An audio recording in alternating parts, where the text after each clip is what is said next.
3.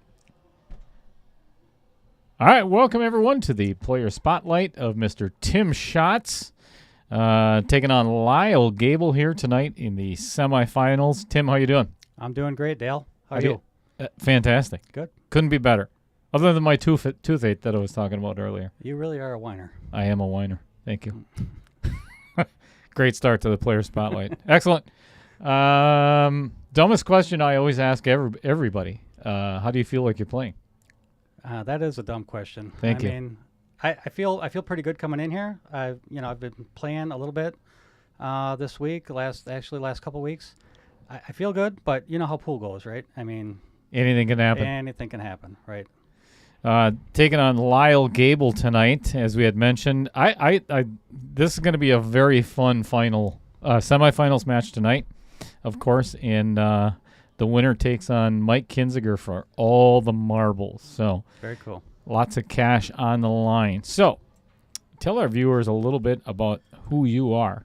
Okay, so Tim Schatz, 53. I live in Mosinee.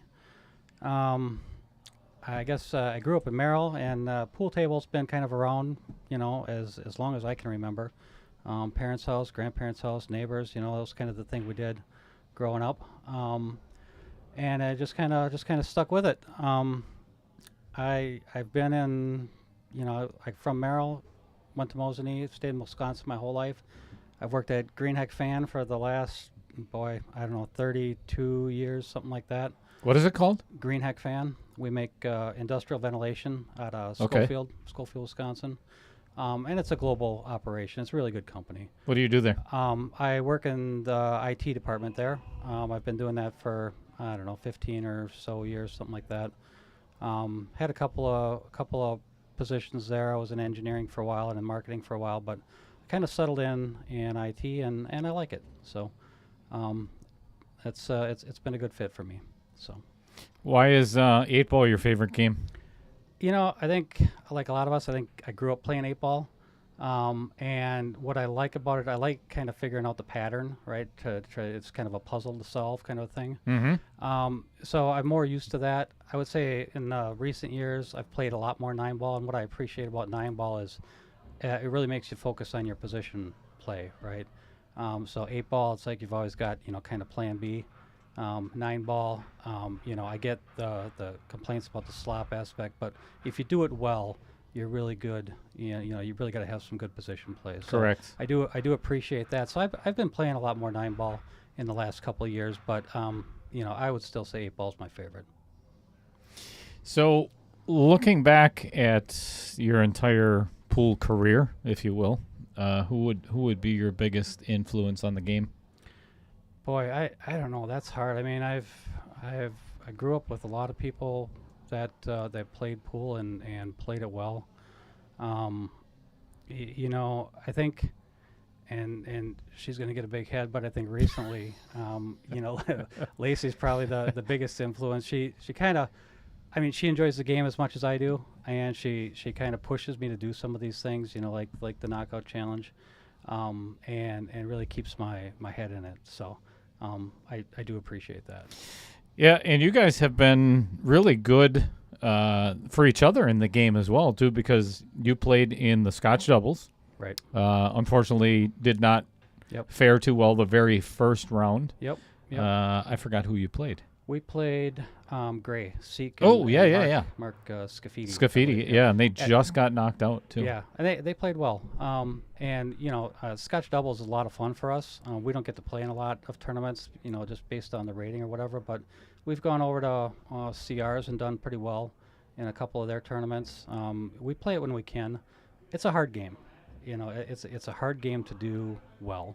There's a lot of kind of mind games that go on when you're playing that game that take you out of your rhythm. Yeah, especially when you're dependent upon your partner in some aspects and everything. Right. So speaking of being dependent on your partner, you and Lacey, first of all, where did you guys end up meeting?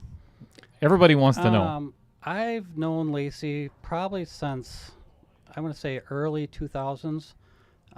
She started shooting pool league in Schofield. It was Mickey's at the time, and she was playing with her. I think she started playing with her dad, and then she ended up being on a team there, a women's team. So I was running that league at the time, so I got to know her a little bit there. That was probably the first time we actually met. Okay. Um, and fast forward, life goes on, and Now you're engaged. some twists and turns and unexpected things. But yeah, I wouldn't want to end up in any other place. It's been great. That's great to hear. Yeah. So you ended up just proposing a couple of weeks ago, as a matter Correct. of fact, That's and correct, you yep. were on a vacation somewhere, if I remember correctly. We were we were not on vacation. I proposed we were at home, and we've got kind of this I don't know. It's an island in the kitchen basically, and that's where cocktail hour is, and we talk about life and whatnot. So I wanted to make sure that that's where it was, and Awesome. it was just intimate little thing. I was making dinner and figured that was the right time. Awesome. Yeah. So speaking of Mosinee and Lacey and vacations and everything else, you're friends with Tom Joss and Tracy. For sure. Yeah. So my condolences on that.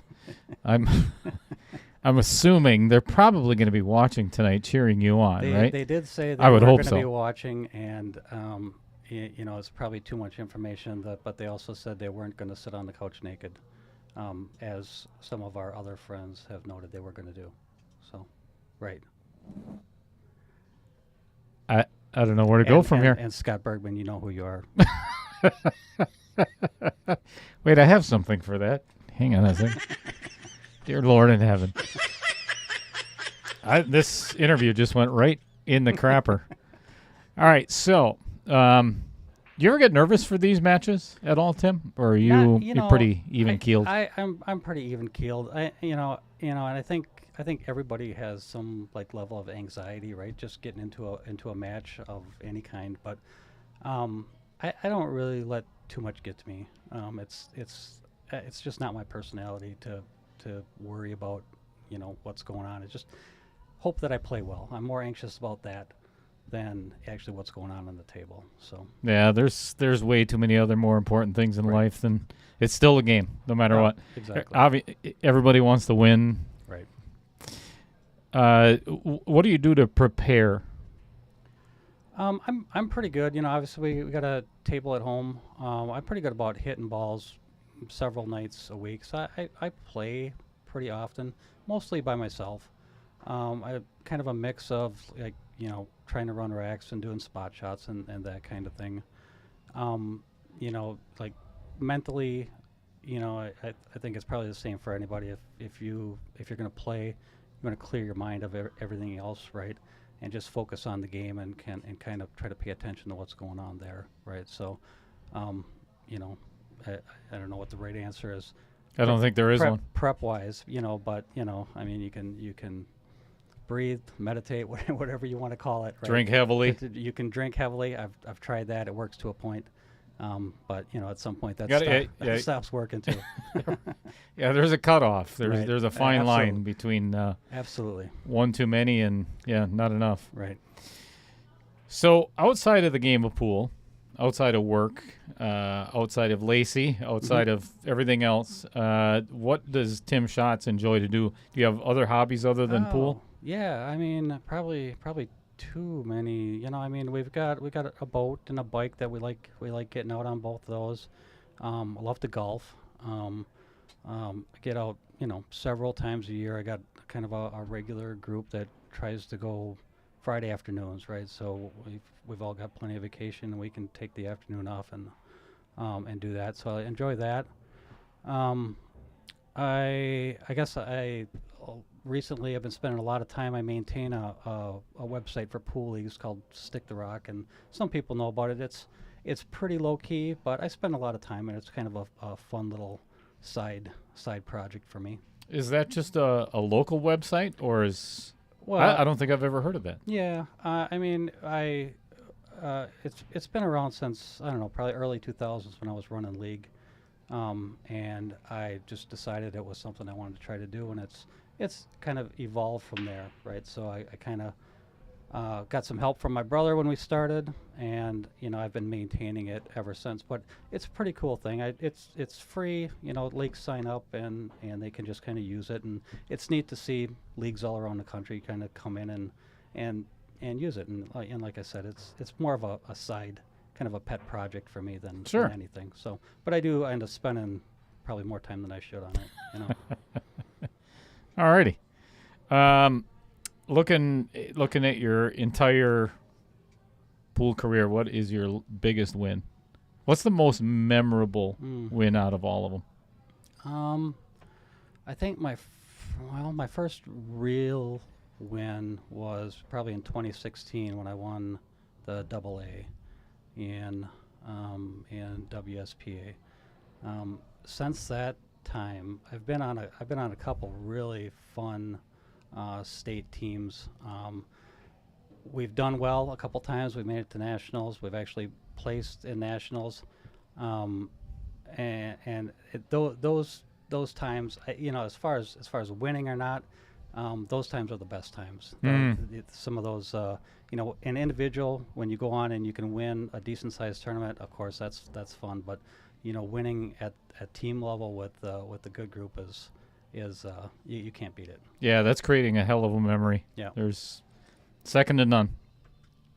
Well, Tim, I appreciate you playing on the KO Challenge, the series. You played on a couple, and I hope you're doing well tonight. Best of luck. Thank you. And maybe we'll see you in the finals against Mike. Super. All right. Thank Play you, well. Thank you.